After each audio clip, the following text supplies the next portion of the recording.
Hello friends, welcome you all to Polity Simplified series of Dnyanadeep Academy. We will try to understand very important concept in Article 57.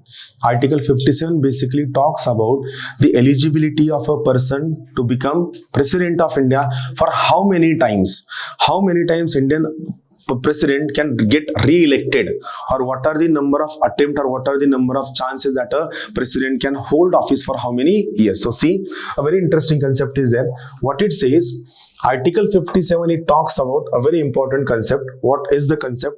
It talks about eligibility for re-election, that is for how many times a person can be re-elected to the post of president. So it says, a person who holds or who has held office as president shall, subject to the other provisions of this constitution, be eligible for re-election to that office for many number of times. He is eligible for re-election for as many number of times. There is absolutely no restriction on the number of times that person could get elected. So a person who has held or who is holding this particular office can get elected to that office for as many number of times as she may want, by fulfilling all important preconditions.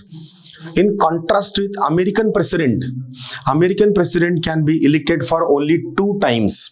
Not more than 2 times. But Indian president, there is no restriction.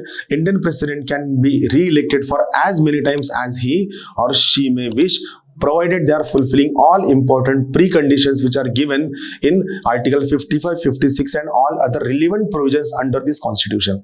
Thank you.